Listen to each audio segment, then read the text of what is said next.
In my previous take of this video, I recorded something about how starting videos is always hard, and then I messed up the intro. So yeah, here we are again. Anyways, Minecraft 1.19 released a couple of months ago. Many of you probably have already tried it out, but if you haven't, I recommend you give it a go. There's a new wood type that's more crimson than crimson. There's the mangrove swamps. There's the deep dark with the warden. It's pretty cool, but oh. Did I just try attacking my teammate? Whoops. Anyway, the main topic of this video is how people reacted to it, and why was this reaction, I guess, so bad? What caused all of this? Like, there was quite a big community backlash to this whole 1.19 thing, even though the update was pretty packed with content. And the main reason why was because the update was not communicated effectively. I don't think he saw me. Did he see me? Yeah, he's heading off. I don't think he saw me. Is there anybody else in the item? In the team shop? I don't think so. Let's jump down there. Quick.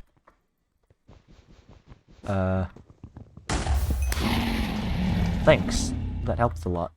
Now I'm trapped without wool, but that's not an issue.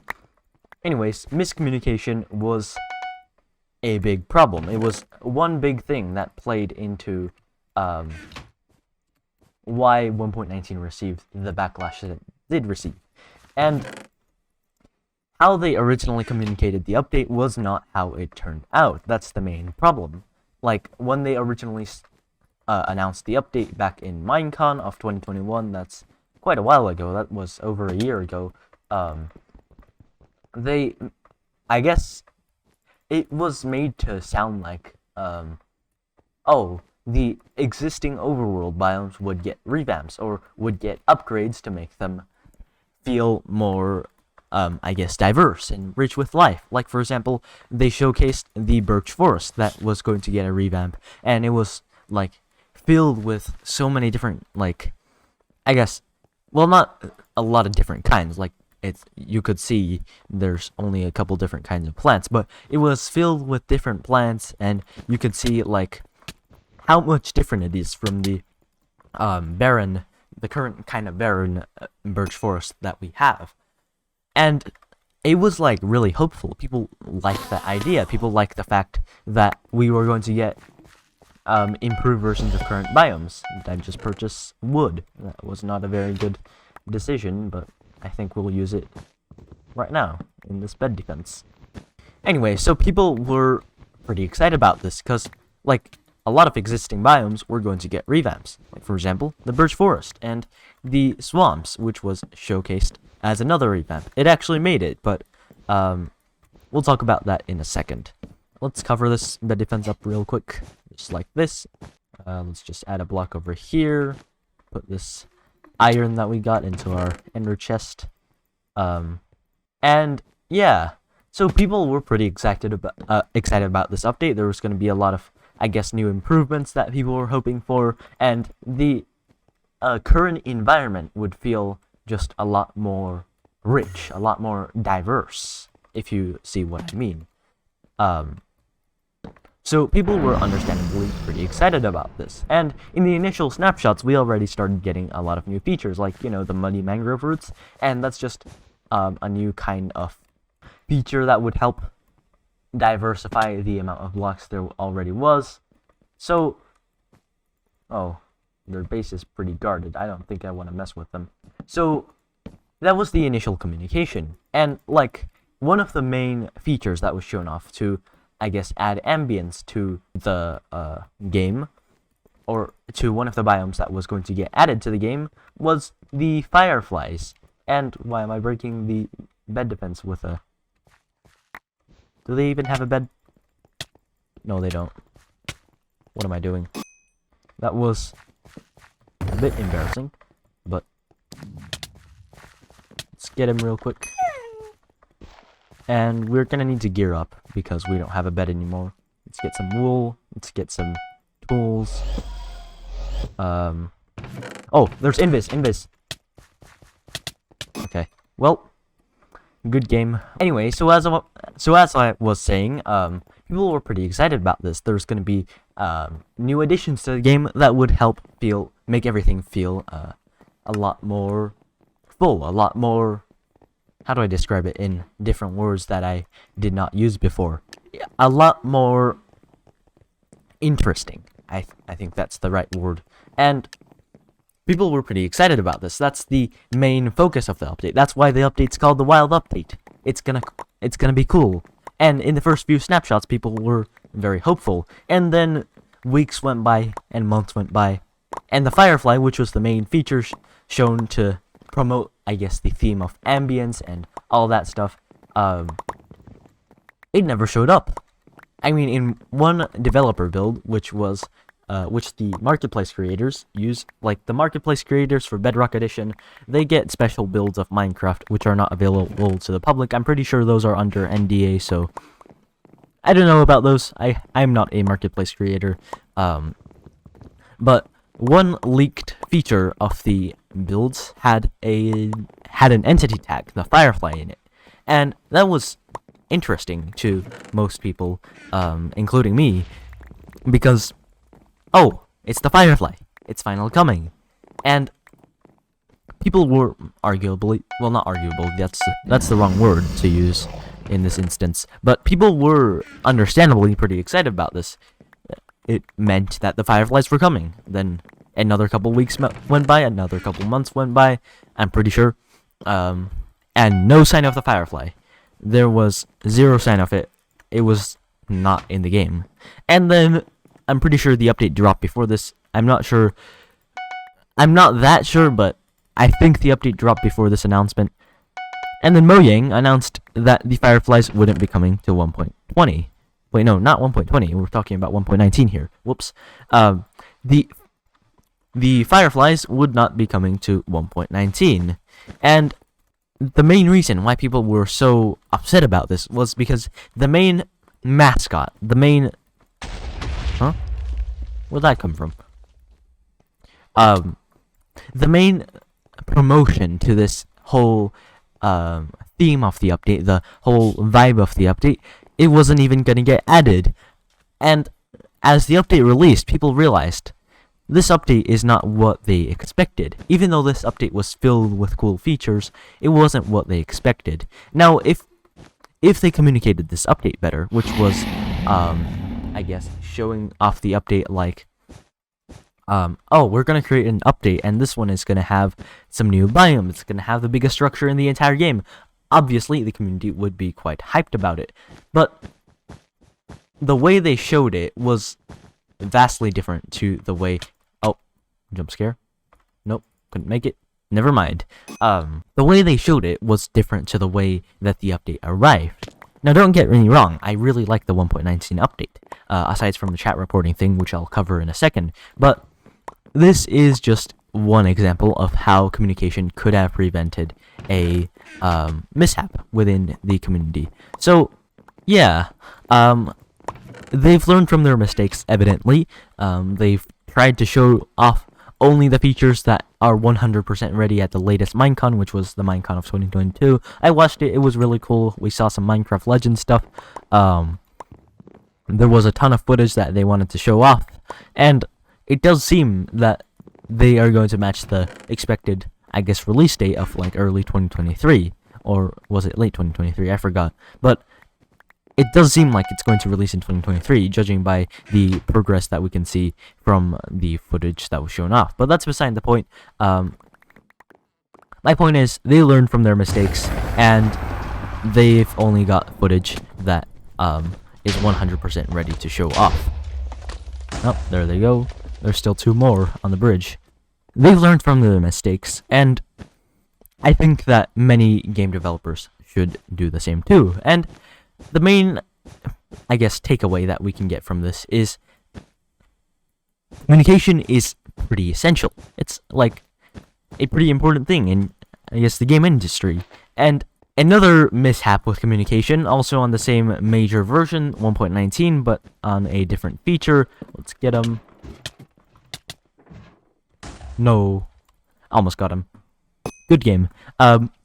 was the chat reporting feature. The chat reporting feature was added after the 1.19 release without any, I guess, explanation beforehand, without any, proper explanation beforehand, and they just added it. And a normal chat reporting feature in a normal game would be pretty good. I would support that. But in the case of Minecraft, it's a lot different. I've covered a lot of different examples on another video, but the main points are, like, it's a decentralized game. The servers are run by the community, not by Mojang.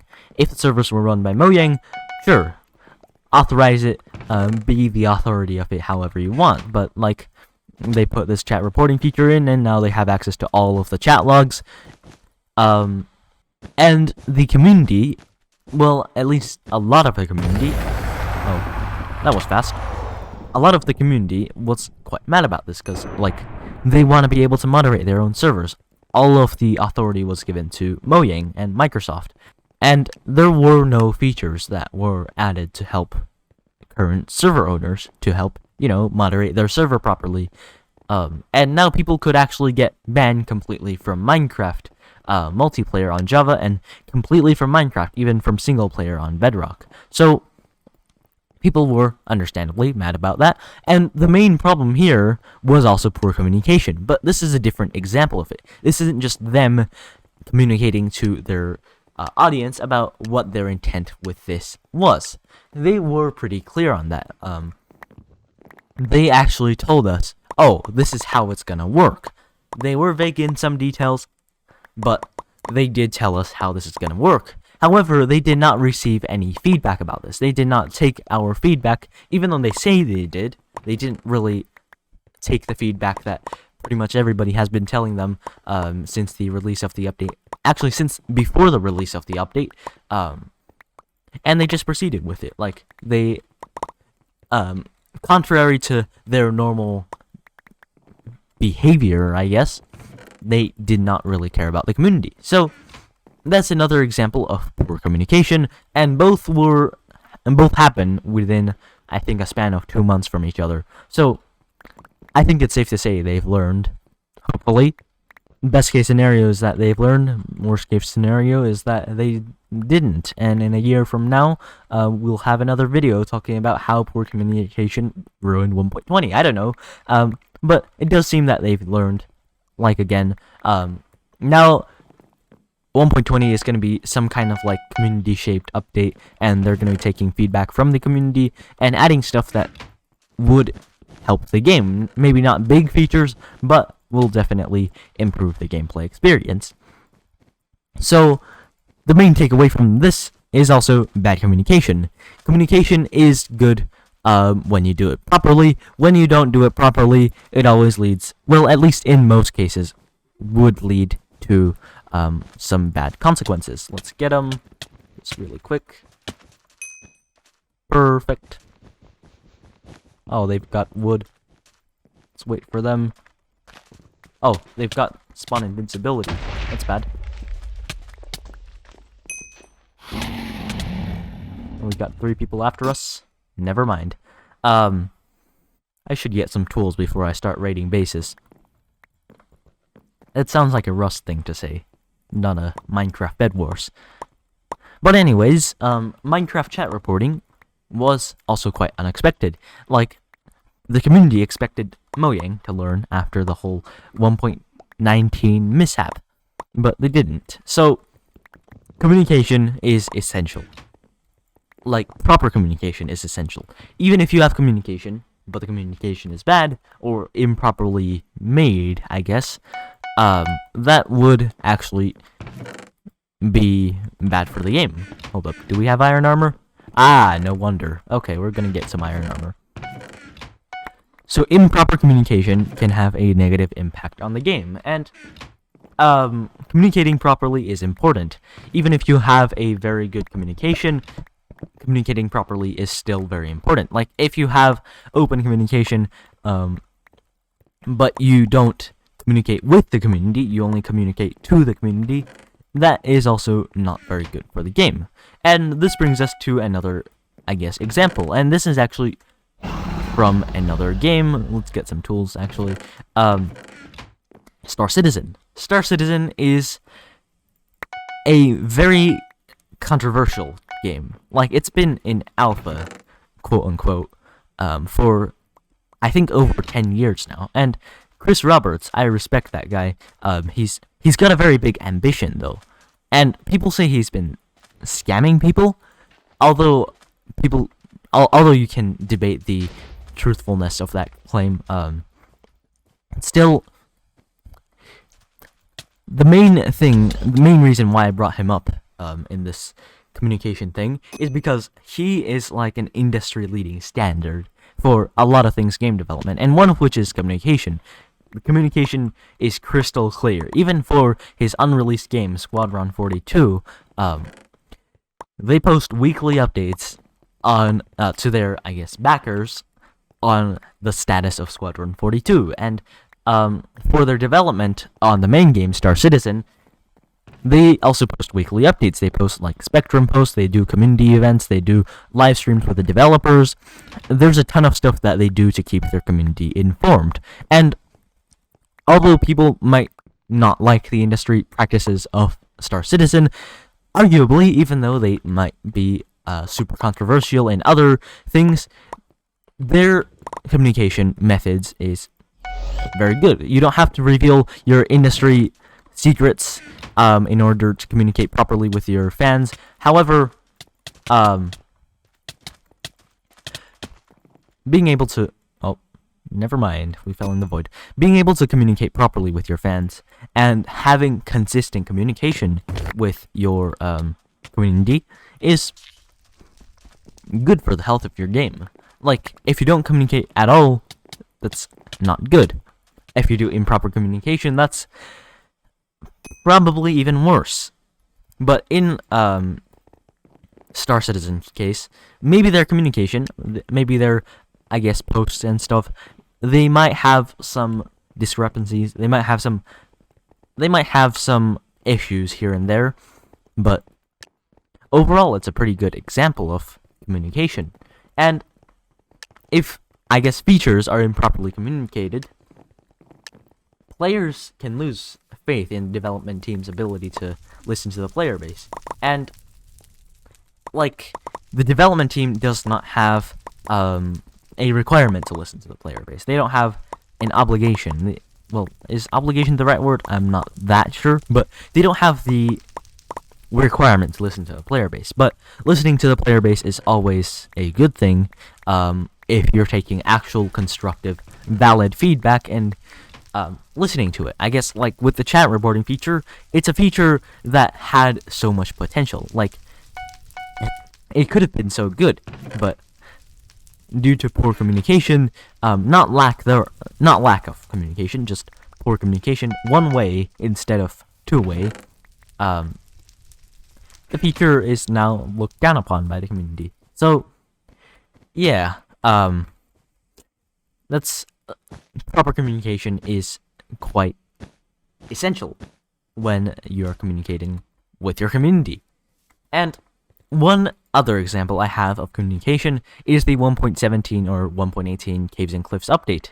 And now this is an actual good example where, like, this time they've actually tried to do good communication, and they succeeded. They've succeeded in communicating properly with their fans on, like, for example, why they had to delay the update, why they had to split it in two. They've got good communication on the features of the update. They've done multiple feature videos, if I remember correctly. And overall, the communication in this update was really good. They took feedback from the players of the game, and they improved, I guess, the world generation system, because that was really what they were focusing on for 1.18. And the main reason why they delayed it was because the world generation system had issues. So in this case, this was proper communication. There was two-way communication, and developers were able to properly communicate with the fans. Maybe they didn't implement every suggestion that the fans had, but that's like proper way to develop. You don't have to listen to everything that your fans say, but listening to constructive criticism and maybe not completely maybe not completely using it, but keeping it in mind is always a good development practice. And like in the case of splitting the update, because of good communication, the on the reasons why they had to split it, most of the community was quite understanding. They didn't really mind. They just waited for a better end product. And I think that is oh, there's a trap. There's a trap. I can't move. Oh no. I think they're coming. Aha! I see you. In the process of making the 1.18 or 1.17 Caves and Cliffs update, they had to split it, but that wasn't an issue because of proper communication. The I think this is a glitch. Okay, let's go back to lobby. Because of proper communication, people were quite understanding, and they understood why the update had to be split in two, for the sake of quality and for the sake of not overworking their developers. And even though there may have been mishaps with communication in the past with Mojang, you know, they're overall a pretty good development company, so I'm always hopeful for the future. And in the case of the 1.17 and 1.18 Caves and Cliffs update, proper communication was key. They properly communicated to the audience, which was us, and maybe you, if you're watching this video and you play Minecraft. You're part of the audience, you play Minecraft. So they properly communicated with your audience through multiple different social channels, like for example Reddit. I think they have weekly snapshot posts. They also make sometimes their community managers make posts on there, I'm pretty sure, like to address causes, I mean concerns. And they also made different kinds of like development videos on their channel, I guess showing off the different processes of development and the different things that they were adding. Maybe you don't have to be like crystal clear about your development process, you don't have to reveal your industry secrets, but it's always good practice to be in touch with your fans, and that usually helps out with a lot of games. Having proper communication with your fans and your community is always pretty good for the game's health in general. Like, for example, in the last 10 years, Mojang has always been mostly quite transparent. Maybe not in the case of... What is this guy doing? He's been sabotaging my bridge building operation. Oh, he's going up. Okay. Anyways, having proper communication with the community is... Why is he... Oh, okay. Having proper communication with the community is always quite important, and 1.17 did a great job. 1.17 and 1.18, those two updates, they did a great job in communicating. Maybe not so much 1.19 and 1.19.1, 2, and 3. However, I think that the 1.17 update and Star Citizen, they can both be pretty good examples for, I guess, other game developers. And yeah, that's the main, I guess, topic of the video: communication with the community. It seems kind of redundant, but in many cases has not been done properly. So let's just get this.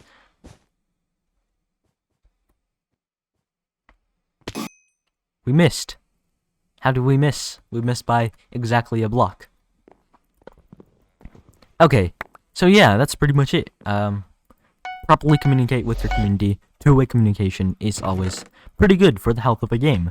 Like, Minecraft has been around for 13 years at this point. It's the age of a teenager, and it's still got a really big, quite a big thriving community. Maybe the community has decreased in size, I don't know, but it seems that the game's community is still perfectly fine, which I think is a good thing, because the game is, how do I say this in nice terms? The game is old.